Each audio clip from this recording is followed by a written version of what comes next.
All right, the recording is started. Andrew, go ahead and introduce yourself and kick it off. All right. My name is Andrew Sanders. I'm a systems architect at UNCG. One of my primary roles is managing our config manager environment to include Intune once we get to that point. But right now, we're still heavily focused on on-prem config manager, as I think most folks are. But I did want to start out with one question today to kind of kick off the discussion. I don't have anything planned. I don't have any topics. I don't have anything. So this will just be a discussion. If nobody wants to talk, then it is 5 o'clock on the East Coast. So I would be fine with that. But we will stay here as long as we need to. But the question I wanted to start out with was is anybody really using Intune yet? The few sessions that we've had at this conference about Intune or that have referenced it, doesn't I get the impression it's not being widely used yet. And so I was curious if anybody is using it for anything, if you have turned on, any of the co-management functions with Config Manager, pushed, policy up there, or just really any use case to do with Intune. If you have, I'd be interested for you to come off mute and tell us about it.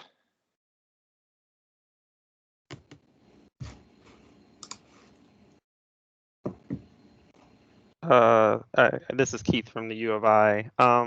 I would probably say like our interest in it kind of echoes something that I think Brian has already kind of mentioned. I think it was last year, where we had been dabbling in it for a very, very, very, very, very long time, and it wasn't until like the age of COVID when administrators with large sacks of cash decided to approach us about addressing these very unique and challenging times and some specific use cases, and one of which was a long protracted investigation into how we can provision endpoints for like a technology loaner program for students that were forced into distance learning, but lack resources at home. And so we did a dance with our hardware vendors about what they could do natively, whether it was like a solution like using config man and putting a DP in the factory, or things of that sort, or leveraging autopilot, which had a very real dependency on Intune. And so that's kind of like what got I guess a good deal of buy-in from administration and traction in terms of actually allocating resources to the effort. It didn't hurt that we had somewhat some degree of licensing for Intune already, but we ran into the same pitfalls that Brian has kind of discussed, and we discovered new ones that were making jumping into Intune very unappealing. The number one thing that we found was that myself as a endpoint infrastructure admin was not yet provisioned to manage Intune in our production tenant. I had rights in our test tenant, but in production I did not. And when I got those rights, I discovered that because of our licensing, when we went to O365, we had a bunch of Intune for Education policy turned on, and anybody who installed Office on their personal device was registering their device and getting Intune policy.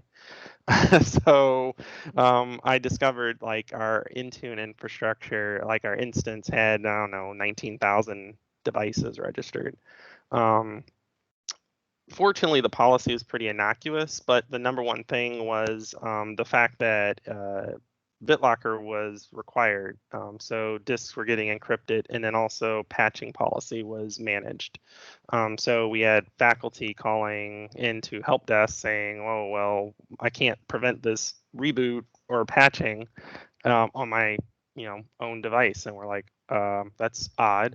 and then we started getting calls about getting recovery keys for BitLocker, and it's a big mess. And so then the discussion was, well, what do we do about it? And then the realization that this very ominous message would be presented to end users was a challenge, to say the least, because no one wanted to own that fact. They didn't want to address this elephant in the room, that users would be notified that they could lose all the data on their drive, even though it's just decrypting the disk when the policy gets removed. And so sadly, that's the most usage we have out of Intune right now. There's some very real blockers to leveraging it in high ed, which I'm sure most of you are aware of, around delegation of rights, the shortcomings of Intune RBAC, the shortcomings of RBAC and Azure in general,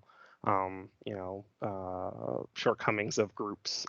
So the list kind of goes on and on and on, where it makes it way less appealing to bother trying to get people into it off of coming out of an environment where we have ConfigMan and Workspace ONE. It's a slow process. But I would say right now our number one driver is the interest in autopilot. And so we're kind of being put into a position of dealing with that, and then also conditional access, like health attestation. So Yeah, I can talk about autopilot. Lots of upper management, they've seen the magazine photos of autopilot at CIO conferences and stuff, and they're like, oh, none of our users are on campus anymore because of COVID, so we should drop ship them devices directly and do that. Well, autopilot is supposed to do that, but it's got its own problems, right? That's the biggest driver that we get is autopilot can solve our users not on campus problem, but Yeah, I mean we're struggling with the same thing here. I mean we would have loved during COVID to be able to drop ship computers, but I mean for a lot of the reasons that other folks have said, it's just not fully baked yet. None of it is. Autopilot, Intune, at least for the purposes that we needed. I mean I've been directed by my upper management to start looking at it and figuring out if there's a way, we could kind of fit that square peg in the round hole, but I'm not real. Oh yeah, there are folks here that want to abandon Active Directory group policy, on-prem config manager, and move everything to straight cloud. And I struggle to communicate what a bad idea that is today. I mean, it's better now than it was 18 months ago, but it is not anywhere close to where it needs to be.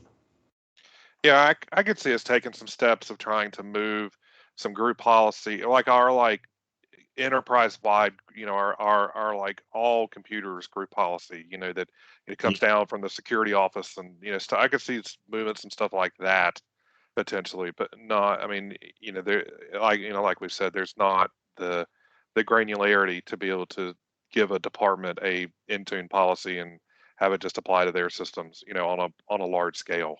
Well, the biggest thing about Intune really is that they really want you to apply things to users and not to devices, right? Policies apply to devices through users. Where the user logs in determines what policies that device gets. If it's you can apply. I was going to say you can apply policies at both the user level and the device level inside of Intune. Yes, but for the most part, though, users are where policies get applied, right? There more and more device policies are becoming available, but by and large, users are the focus of everything, right? RBAC is interesting, and it works if you treat it like config manager. I turned on Config Manager collection sync to an Azure Active Directory group so that I could use that Azure Active Directory group like a collection to then apply a scope and tags to in Intune. And that mostly works. Not all devices get into Azure Active Directory, even though we have hybrid join on for everybody. So the collection numbers versus the group numbers from that sync are never very close. And the whole RBAC experience in Intune is kind of disconnected and a little disjointed because scopes and tags and roles and definitions aren't well defined in places, and how they are connected together is not as obvious, I guess, or I don't know, put together as it is in Config Manager. I mean, it does work, but it's kludgy, I guess, is a good vocabulary word. Well, I think that like specifically with RBAC and tagging, the problem I have is I think they envision that it works somewhat like ConfigMan, but in reality it doesn't, because in ConfigMan you can explicitly set roles on objects tagged with a scope, a security scope, but in Intune you get the aggregate of what is delegated to you by roles, and you get that applied to the aggregate of what's tagged with scopes. Yep. And that means that, like, for us, like, we manage a lot of things centrally on behalf of our IT community, where we allow them to see and consume policy or content, but we don't wish for them to modify it at all. But we can't accomplish that in Intune. They can edit, if they have the ability to edit or author anything, they can edit and author everything they can see. Yes. I am trying to sub-delegate, right, to the College of Engineering, just the College of Engineering's things. And that is hard. Well, it's not impossible currently in Intune. Which is why we're not doing it. Yeah. Well, about the only thing you can do is force different identities for your IT pros, where they wear one hat where they can author content, and it's limited in terms of the tagging or the scoping, and then there's another hat where they say have read rights to a finite amount of content that's tagged or scoped differently. Yeah, and then managing all those scopes and all the groups. Yeah. Yeah. Yeah, as I've been working with Microsoft on Intune delegation for 2-3 years now, I keep bringing up the fact that when they built Intune, they completely threw away everything that they had learned about delegated management of devices by way of Active Directory and group policy. Yep. And while there are things in group policy that are not great, OUs and the ability to apply policy and permissions to them are really good things. And the fact that there is no comparable construct in Intune is mind-boggling. It took 20 years to get AD and group policy to the point it is today, where it's pretty useful with some warts. And now, particularly for higher ed, Microsoft wants us to move to something that is more akin to managing Windows 95 devices, also known as complete nightmare. Yeah, and I think in the comments, like, it's, generally these discussions are constraints on how AAD is constructed. Like they just now in Intune introduced like relatively recently filtering, but the criteria that you can filter on, for constrained policy Yeah. application is super limited. But if you ever have worked in AAD, it's just as frustrating, like what criteria you can use for dynamic group membership. So it's a hot mess. Don't call them dynamic groups. That's a fallacy. They are not dynamic in any way, shape, or form. They are semi-static groups that are evaluated on an aperiodic basis based off of a membership rule. But they're by no means dynamic. Billy's right. I mean, let's face it, we are the higher education sector has never been the sector that Microsoft programs their products for. So, I mean, we're just not. Yeah, and I've had some conversations for quite a while now with Microsoft that are all NDA, so I can't go into the details. But they include some enterprise customers, and it's become recently sort of painfully clear that education sector is really the only sector asking for some of these capabilities.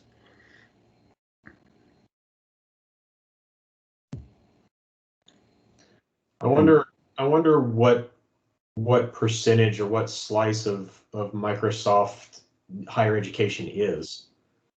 Like, I don't know, probably small considering worldwide, but I don't know. That would be an interesting data point. Yeah, and another realization I've had recently is that because Intune was really targeted heavily at large corporations sort of early on, and that's where a lot of the development focus was, as well as a lot of the, deployment push. A lot of these companies have just gotten used to, over the years, all of these quirks and things that Intune does that drive higher ed insane. They've just sort of learned to live with them, and so they're no longer complaining about them because they've changed how they do everything to meet what the product does. And I find that depressing because it sort of implies that higher ed might have to do that as well. And I don't see a way we could ever make that work at my institution, and I can't imagine anybody else would really see a way to make it work at theirs, where suddenly central IT runs all your device management, and maybe you get access to view some stuff, but you're probably not going to get access to write your own policies and change things, because the risk is that you're then suddenly changing things on other devices, or you change a membership rule on a semi-static group, and suddenly you're managing devices that you don't own and have no visibility or control over. We've had recently a couple of hires come from outside that are related to the device management space, and they are pushing very hard to centralize everything, because corporations, they have a president, and the president says do this, and those things are done. That's less how universities work, and that's been a hard thing for them to understand, but they are still pushing.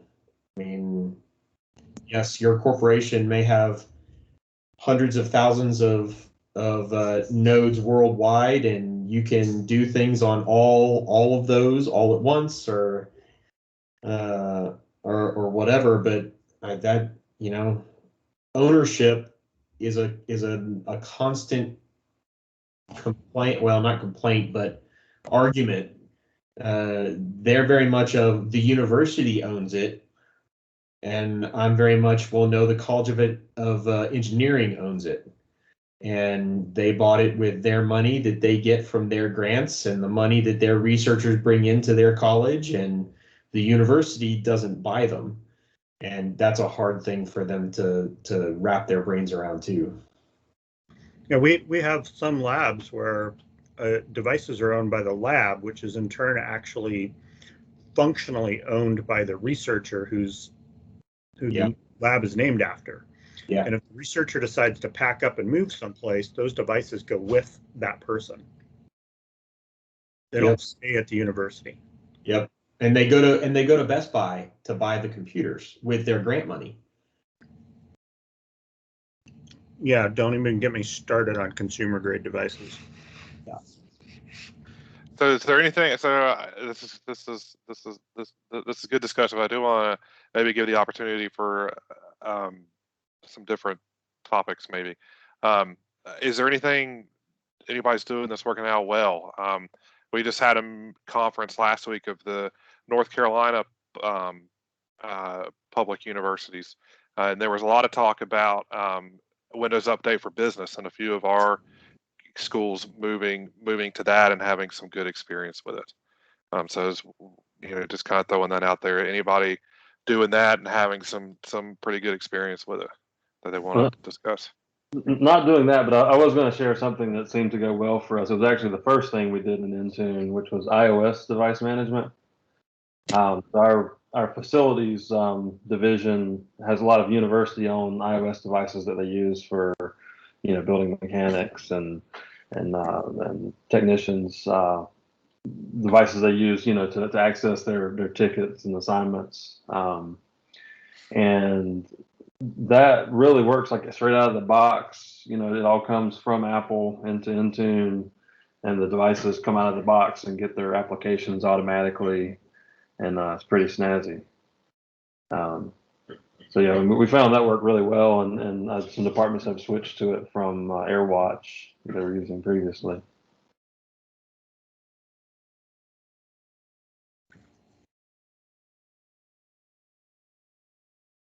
Yeah, so I guess that begs the question: is anybody using Intune for something other than Windows?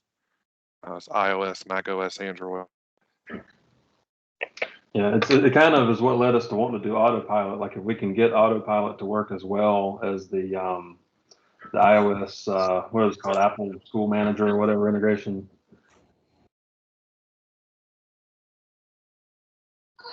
We actually have go ahead.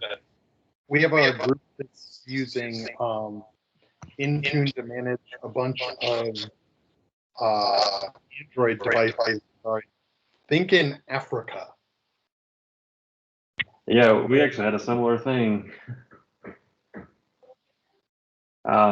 With Android, we found that Android itself is so fragmented that support is limited. We had a project in Africa where we wanted to manage Android devices, and it turns out the devices that the group had bought were not compatible. They were like these super ruggedized, low-cost devices, not Samsung devices, and it ended up really not being an option.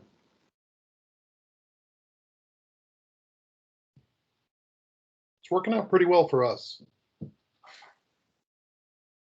I was going to say the thing that currently is possibly driving us to Intune related to our Macs is actually the change to the Defender for Endpoint licenses that are coming through at some point, which theoretically will give us Mac AV support from Microsoft.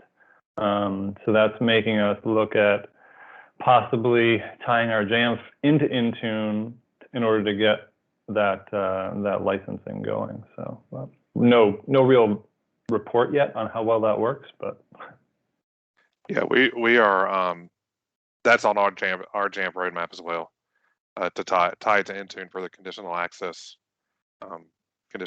pieces of that.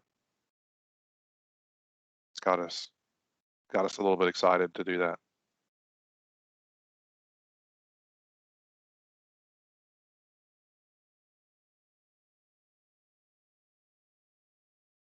One thing that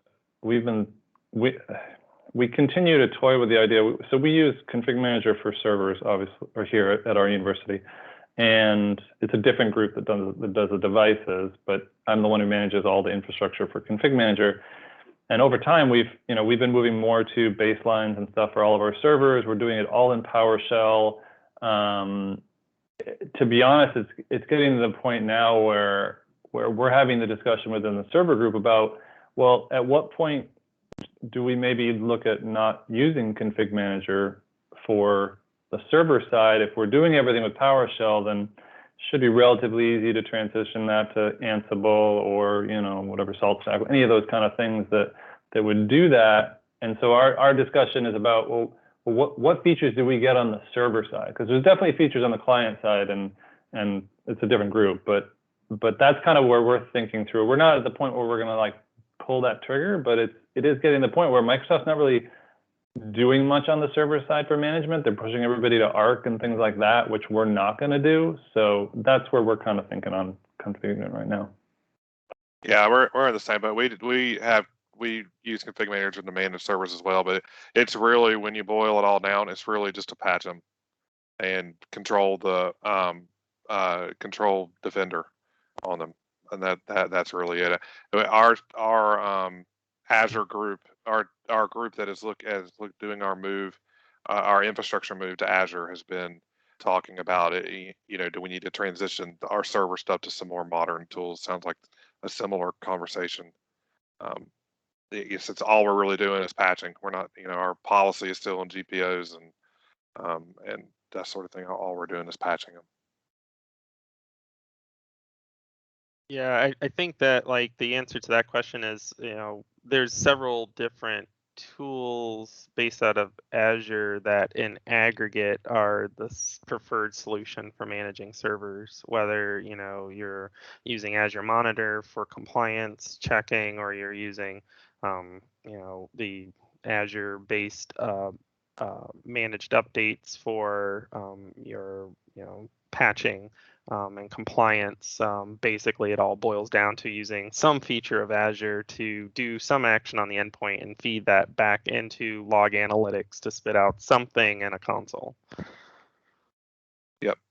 Yeah, it's trying to figure out if we're still using the best tool for the job. And I think it's becoming apparent that, when the bulk of your infrastructure is in Azure, bulk of your servers are in Azure, that Config Manager is probably not the right tool to use anymore to do that. Yeah, and we're the situation where we have nothing in Azure at this point. So for us, it's we're not going to buy those licenses to do Azure Arc or do Azure Monitor or anything. So.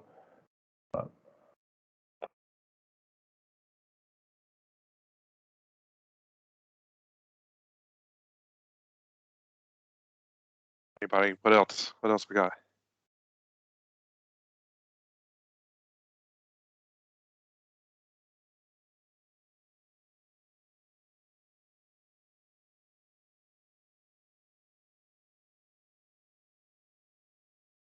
Has anybody moved their patching to Windows Update for Business? I had not really considered it until, like I said, we had our kind of in-state conference last week, and some other folks were doing it and seemed to have some good success with it.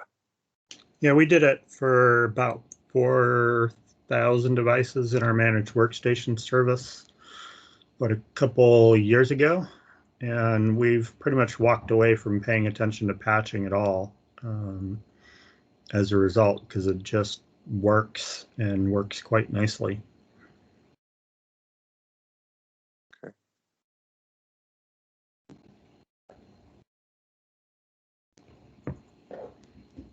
As somebody mentioned in the chat, the reporting side, I've heard that the reporting on Intune is not great for patch compliance, and you have to basically kind of roll your own sort of reporting. Is that what you found, James, or are you happy with it? There's so you really need log analytics, the update compliance, so you have to turn on some amount of telemetry, and then you can use the update compliance and log analytics. But yeah, reporting in Intune in general is lacking.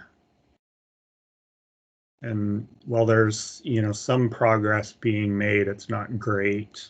Yeah,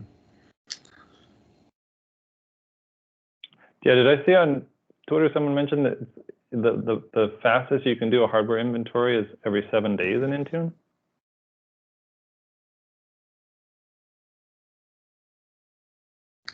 Since we aren't using Intune, I can't confirm that, but that sort of seems like what we're seeing with the autopilot devices we have.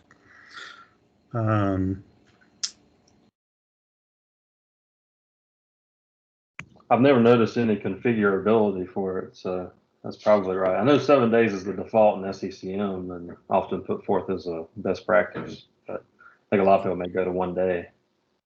Yeah, we ran into an issue with tenant attached. You can get in the mem console, you can get a lot of the stuff out of config manager to show up in the mem console, but that only works if you've enabled AD user discovery in config manager and AAD user discovery in on the mem side. Yeah. Otherwise, you get a permissions denied error, and you can't see any of that.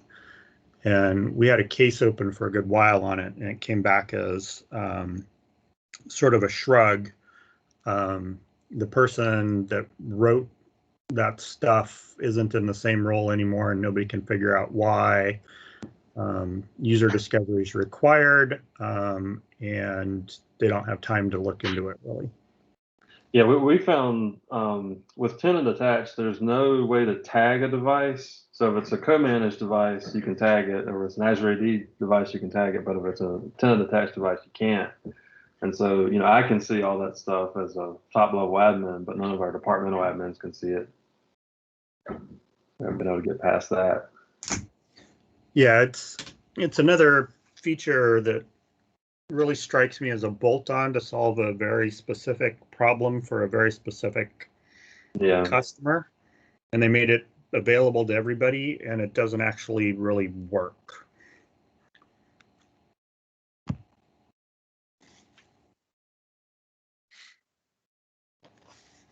Yeah, it seems like it'd be easy to fix with the addition of being able to tag those objects. But yeah, it doesn't sound like it's being actively developed. Yeah.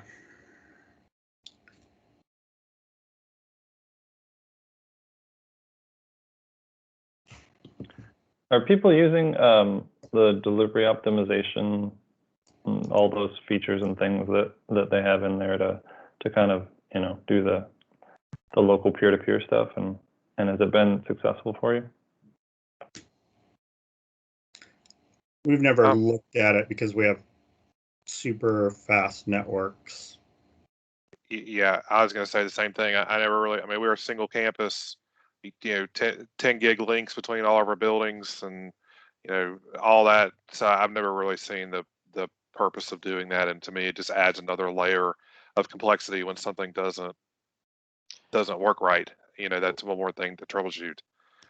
We don't have satellite offices. We don't have, we don't have the use cases where that, in my mind, makes sense to add that. Just add that. It's not complex. It's supposedly you just click a couple buttons and it's on and it's working. But it's still one more layer of, it's one more thing that could potentially break. And I don't see a benefit for it. Yeah, we don't want to have our clients talking to each other as much as we can help it. We did actually turn that on. We basically made a client policy or a client settings package that you could opt into for various different departments and colleges that just turned on peer cache. And mostly it just helps with patching. Because nothing stays in the cache long enough to really do a lot other than Patch Tuesday patch sets. And what we found was a lot of different groups took things like all their conference room machines and put them in there. So them having extra network traffic and other stuff while they were sitting there most of the time not doing anything actually helped bring down the load on the DPs a good bit, but I'm not sure it provides substantial benefit. Yeah, at Illinois we did. We have extension offices, which are like regional offices where farmers can bring in like farm samples to test for blight and things of that sort, and they're on DSL and the most antiquated WAN links possible. And so it definitely helped quite a bit there. That was our first use case for it. But as we started leveraging CMG, then we started caring a lot more about network utilization because of obviously constraints on the CMG itself, and how we're incurring costs on its usage. And so definitely we are looking or investigating into more widespread usage of peer caching for that reason. Yeah, so it's definitely become way more appealing to us other than, the initial, purposeful use cases of it. Yeah, if you are going to use it, you definitely need to make sure that you are also deploying your patching in rings such that having 50 machines that all try to download it at the same time that are then supposed to share it with each other doesn't work. You have to make sure small subsets get them. Otherwise, it just undercuts it. The other thing that was added was pinning of content in cache, and so that definitely helps, to the point that Billy was mentioning, where it's just applicable for like OS updates, like just arbitrarily pinning content that's useful, whether it's large SPSS package or something like that, is proved useful also. So do you guys put update content on your CMG? Because I changed all my software update deployments to, if you can't get it from a DP, which everything on the internet can't, get it from Microsoft, and that has been working pretty well. No, we don't have updates on CMG, but as I was mentioning at the tail end, the additional so before we used CMG, we had IBCM implemented. So we had HTTPS enabled DPs, and it helped a lot in that case because they're not pulling everything over the persistent VPN link over the WAN.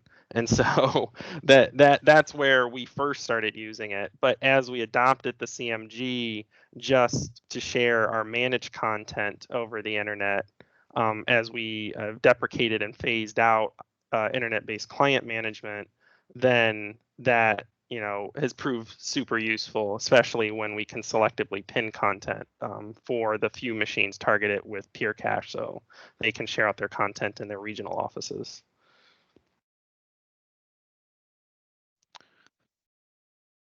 And I think everyone probably knows, but delivery optimization versus peer caching and stuff are different heads of the same coin at times. So there are different configurations. You have to look at things and how you scope that differently, especially when you're considering VPNs.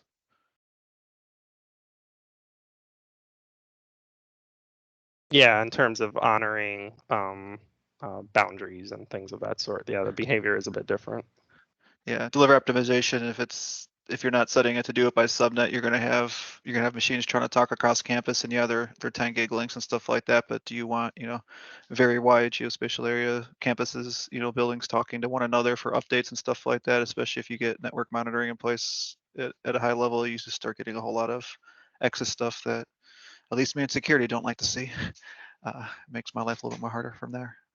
We had to do it by subnet because our network layout is completely random based off of when buildings were built, when networks were moved. So like there's no logic based off of trying to calculate this IP range is necessarily this portion of campus. So we had to scope it down to basically individual buildings, which is annoying. Yeah, our subnets are very disparate too, but yeah, at least turn that on so it gets you one level closer and stuff. We actually got Teams performance issues in the whole Teams versus Zoom debate, and that was one of the things when the networking group started lighting up some more advanced logging, and they're just like, hey, what is all this stuff here? And turns out it's delivery optimization. Or like, yeah, we got to turn that off. That's what's causing, Teams performance issues. It wasn't, but it's still funny, and I like to bring it up.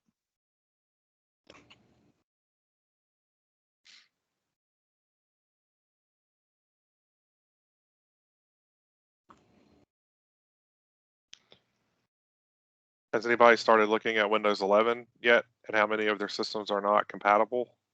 I was a little bit shocked at the numbers we have that are not compatible.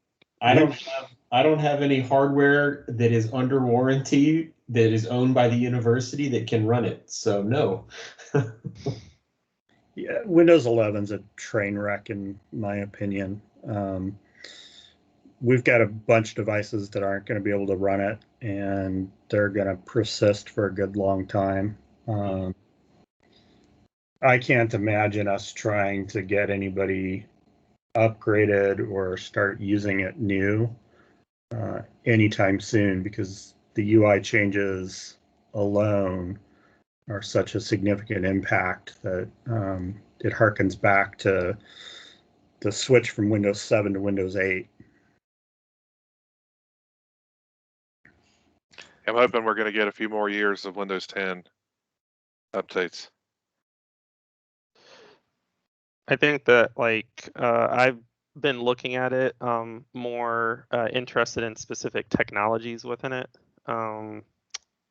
More specifically SMB over Quick. And I've been testing that out. And so my hope is that, well, I know fortunately, at least the laptops I'm personally responsible for will support Windows 11, but hopefully the economy recovers to the point where I can for certain say that I'll be able to refresh the rest of my endpoints so that they will also be able to get it. But the mobile devices is, I think, what will immediately benefit from it. And that's going to be my focus in the beginning. Our numbers actually aren't too bad for faculty and staff machines that support it, but we have many thousands of grad student machines and older research machines that are just too old. Even that's going to be a nightmare getting through all the research and grad student machines. I don't see how we're going to get that, but the normal faculty and staff ones that get replaced fairly regularly aren't too bad. Yeah. I mean, I just looked at our numbers as we were talking.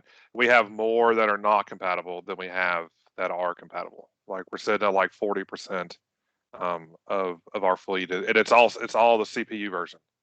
I mean, we're fine mostly on TPM, on disk space, and all that. It's all CPU. I guess we did a lot of buying of 6th and 7th gen, computers with 6th and 7th gen Intel.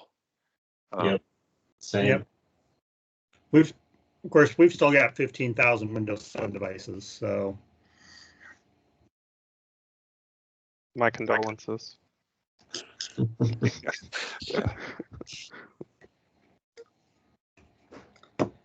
Thankfully, I'm not responsible for them. They're all in our med centers, and they're paying big dollars for the extended support. But yeah.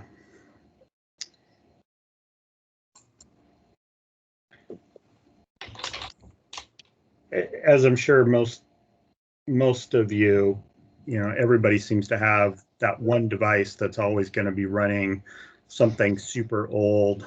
Up until about 6 or 7 years ago, I think it was, we had a Windows for Workgroups 3.1.1 device still running in production. Wow. We've got one. It's running a big piece of machinery in the College of Textiles. They have to buy pieces for it off of eBay.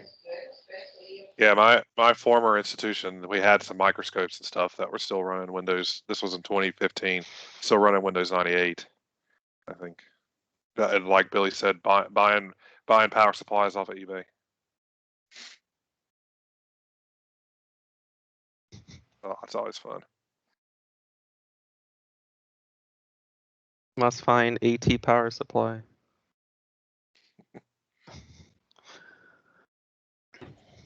I know where a bunch of them are.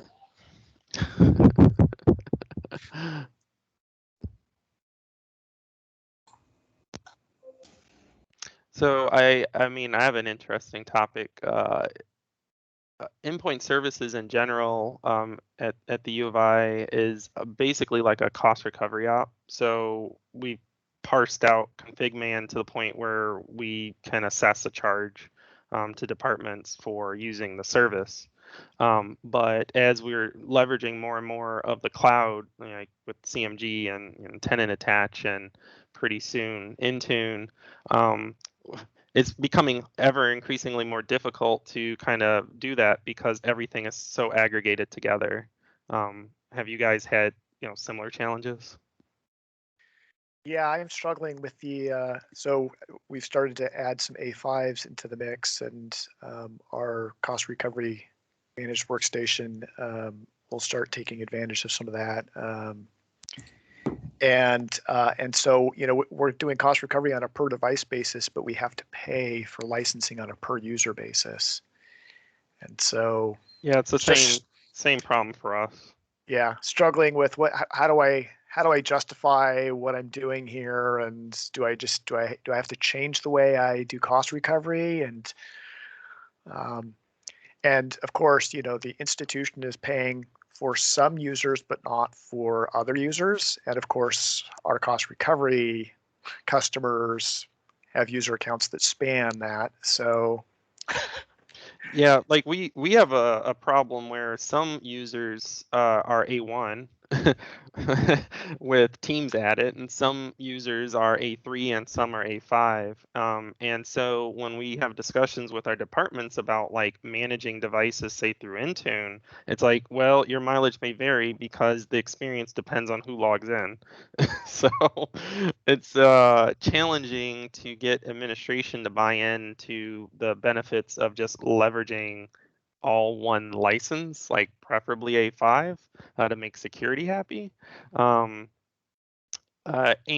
they're like, well, we don't want to do that. And we're like, well, for us to build machinery in order to track who has what license assigned, what entitlement or whatever, it is a wash at best, but they don't see it. Then you run into the problem of, you have some users that are covered by A5s and all of its benefits, particularly the security aspects. But because you have a single A5 license in your tenant, all of your users show up in some of those security tools. And so how do you deal with the licensing complication of that? And at least our account team has said, well, just don't look at those users. Yeah, we've been told. But the reality of that is that then you've got to spend 3 minutes looking up to see whether or not they actually have the license or not before you do any operation in that tool. If Microsoft has no way for you to differentiate between a license, so let's say Microsoft Cloud App Security, as soon as that gets turned on, everybody in Office 365, whether they're faculty, staff, or student, is going to show up inside of MCAS, even if you license one user. I'm not saying go out and license one user because you would still be out of compliance, but if we have no way of differentiating a license and it's done on a tenant-wide basis, you do not have to worry about it from a Microsoft perspective. It's that simple. Can you put that in writing for us, please, Steve, on company letterhead? Well, that's true of the cloud features, but with Intune specifically, if the user isn't licensed for Intune enrollment, then they simply don't get user policy. Mm-hmm. So if you have a loaner pool of laptops and you're deploying your applications through the corporate, company portal, and adjunct faculty gets said loaner, they have nothing available to them. And there is also a way to purchase an Intune license on a per device basis as well. Yeah, for it to process device policy. No, because it's a loaner device, so you can purchase Intune on a device basis for those shared devices. Yeah, but then you have to keep track of those shared devices separately from devices that people use, and it becomes yet another big license tracking nightmare. Yeah. We had a conversation with the Intune group, and they actually had to repro this in their lab, and they agreed that it was a less than optimal experience for a user. And yet they're the ones that created it. Yeah, so like for instance, a thought experiment was if we had an instructional lab that was managed by Intune, so that IT pros didn't have to check ConfigMan and Intune and then figure out what's managed by what and whatever. The lab could be used by anybody with an affiliation to the university. They have a credential, they can log in, but their experience is very random depending on who they are and what licenses are assigned to them. So yeah, I can use a token to enroll the lab machines in Intune, but when the user logs in, like, your mileage may vary. Yeah, we had a use case for machines that were ending up in high schools, actually, that anybody in the university system could log into, and they were using autopilot. And this exact thing came up. They were like thinking they could use device-based licenses for these machines, and they ran into issues where it wasn't, the user experience was not great, and there was something there. I wasn't involved much, and they ended up rolling the license out to everybody at that point. So. All right, we got about 5 minutes left.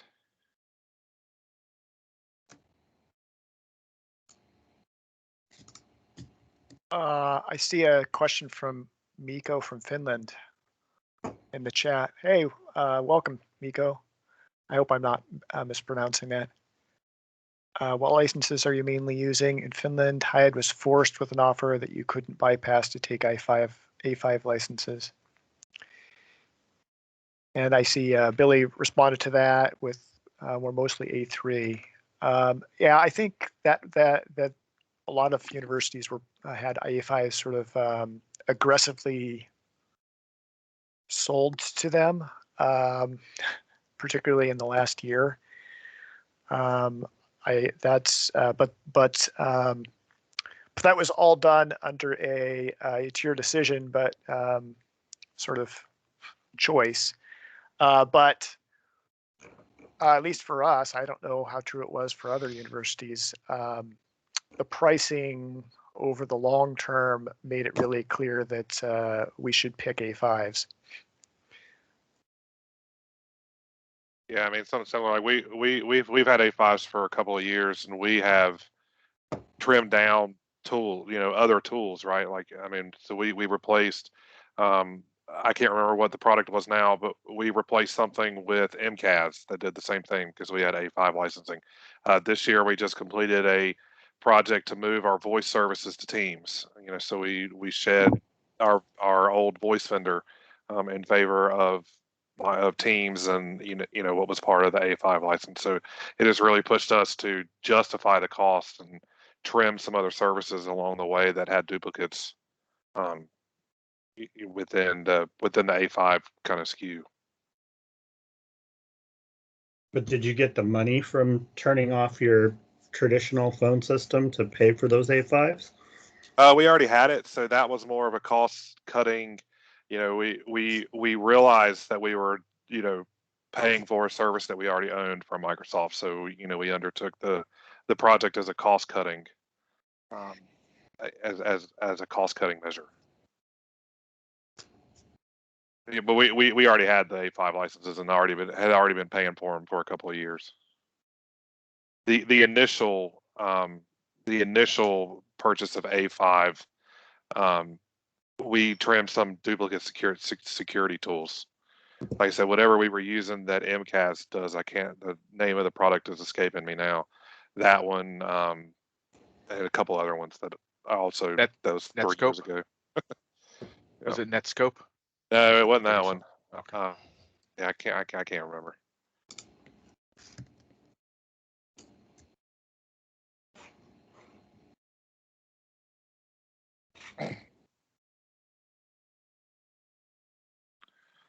All right, we got about 3 more minutes.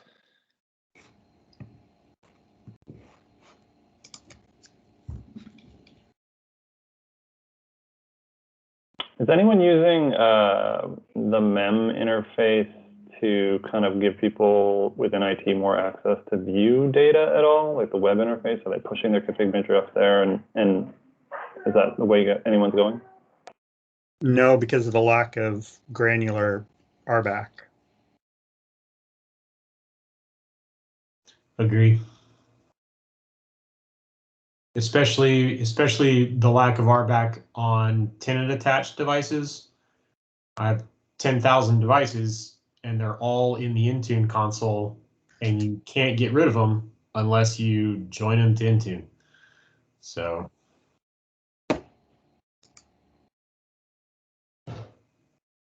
I guess my thought was that config manager, if you did all the whatever, the tenant attach and the connected config or whatever, would send the data up there, and then I understand your points from a RBAC role perspective of doing actions, but just for viewing or making the tool easier for people to find data about computers at all. No, because we've got to mask that data based on who owns the device. Yep. Understood. Thanks.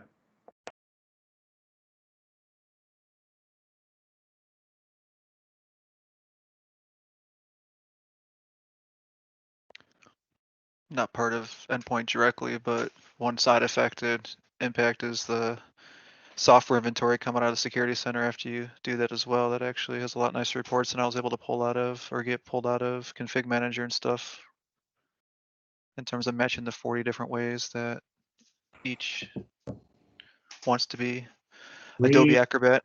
Yeah, we have about 2,500 devices in Defender for Endpoints, and the data that Defender for Endpoint surfaces about software installations and software versions and vulnerabilities and things, that is quite nice. But Defender for Endpoints is another one of those that has federation and delegation challenges and RBAC challenges, kind of like Intune. Yeah, we turned on Defender for Endpoint a couple of years ago. That was part of the A5 purchase that we made, and we've loved it. I mean, it's been great having being able to give our security team a portal they can go and see all this stuff instead of just me looking at it. So that's been nice. Yep. Yeah, needing better delegation and RBAC in Defender for Endpoints is critical, given the amount of data that's in there that hits on privacy issues. Yep. Yeah, as a now security person, previously charge of infrastructure stuff, yeah, it hurts me on both sides. I love all the security tools. At the same time, I have to tell our tier 2 squad sometimes, like, no, I can't give you that. Like, it's overwhelming. What is the security concerns there? Like what information is available that you don't want another IT staffer on a tier 2 level to have access to? What websites people are going to, which programs they're running. Yeah, I mean, MCAS is the biggest one, but yeah, it's one thing to show someone sign-in logs that they can personally see on their my access page and stuff. And we have some users, I'm not sure if you all do, but we have some users reaching out and actually looking at that, which is encouraging from security, and asking, like, am I getting hacked because I see all these, fake or denied logons. But yeah, MCAS, while very powerful, is something we're still recording. I'll just say I don't want an end user to know that people can see, because there's a whole lot of politics involved. I'm sure most of you can relate to. Thanks. I wasn't aware that data was showing up in Defender for Endpoint. It's good to know. Thank you. Oh, all right. We are past the top of the hour. Yep, thank you, Steve. I was getting ready. You beat me to it. Yeah. We're a Thanks, small but everyone. devoted set of folks here. Yeah. Caden did put the link to the survey. Please do fill that out. Give Andrew some stellar remarks. Good work, Andrew. And Yeah. there you go. A presentation. Let me go ahead and stop the recording.